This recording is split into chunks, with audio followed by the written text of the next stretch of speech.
বিষয়টা হচ্ছে যে বিজেপির যে এটাই চক্রান্ত ছিল সেই জিনিসটা আজকে আমাদের সকলের কাছে স্পষ্ট হয়ে গেছে।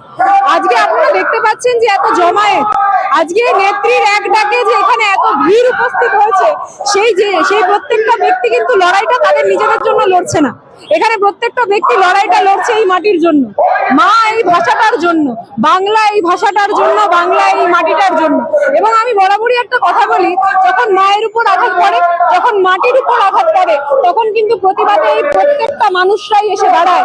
অর্থাৎ মা মাটি মানুষের যে সুন্দর মেলবন্ধন আবারও আমরা এখানে দেখতে পারলাম, সেটা প্রমাণ করে দিচ্ছে যে বাঙালিদেরকে যে ভয় দেখানো সত্যি এতটা সহজ নয়। বাঙালি কিন্তু প্রতিবাদ করা ভুলে যায়নি। আমরা যে সুভাষের বাঙালি, আমরা যে মাতঙ্গিনীর মাটিতে আমরা সকলে বসবাস করি, সেই জিনিসটা কোনো বাঙালি ভুলে যায়নি। আর হ্যাঁ, বিজেপি যতই মাতঙ্গিনীকে মন্টাগিনী হিসাবে পেশ করুক না কেন, যতই আমাদের প্রিয় ইস্ট বেঙ্গল এবং মোহনবাগানকে ইস্ট বেঙ্গল এবং মোহনবাগান হিসাবে পেশ করুক না কেন, আমরা সকলে জানি যে দিন শেষে আমরা যে লড়াইটা লড়ছি সেটা আমাদের মাটির লড়াই, সেটা আমাদের বাস্তব অস্তিত্বের লড়াই।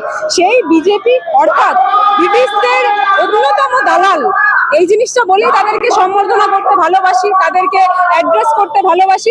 আজকে সেই জিনিসটা স্পষ্ট হয়ে গেছে যে তারা যখন যখন আমাদের বাংলার কোনো একটা ব্যক্তির গায়ের উপর আঘাত করার চেষ্টা করবে, তখন কিন্তু আমাদের নেত্রী রুখে দাঁড়াবেন এবং নেত্রীর এক হুঙ্কারে রুখে দাঁড়াবেন বাংলার প্রত্যেকটা সচেতন জনগণ, সচেতন মানুষ। আজকে 105-106 বছরের যে বৃদ্ধা থেকে বৃদ্ধ প্রত্যেকটা ব্যক্তিকে হেনস্থা করা হয়েছে, লাইনে দাঁড় করানো হয়েছে, তা সত্ত্বেও আমরা দেখতে পাচ্ছি যে 60 লক্ষের কথা তুমি উল্লেখ করলে, সেই 60 লক্ষের মধ্যে তাদের নাম উপস্থিত রয়েছে।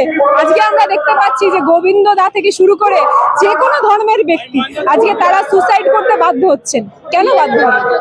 বিএলওরা বাধ্য হচ্ছেন, বিএলওরা ক্রমাগত পথে নেমে আছেন এবং তারা এই লড়াইটাই লড়ছেন যে প্রত্যেকটা মানুষের অধিকার যাতে তাদের হাত পর্যন্ত পৌঁছে দেওয়া যায়, এবং সেই অধিকার ছিনিয়ে নেওয়ার লড়াই লড়ছে হচ্ছে বিজেপি, এবং তাদের কাঠপুতলি হিসাবে কাজ করছে হচ্ছে ইসিআই। আর ইসিআই এর ফুল ফর্ম এখন ইলেকশন কমিশন অফ ইন্ডিয়ার নয়, ইলেকশন কমিশন অফ বিজেপি। তো সেখানে দাঁড়িয়ে ইলেকশন কমিশন অফ বিজেপি অর্থাৎ ওই ভ্যানিশ বাবু যতই চেষ্টা করুক না কেন, ওনারাই বাংলা থেকে ভ্যানিশ হয়ে যাবে। বাংলার মাটির কোনো একটা ব্যক্তির অধিকার তারা ছিনিয়ে নিতে পারবে না, সেই অধিকার ভ্যানিশ হবে।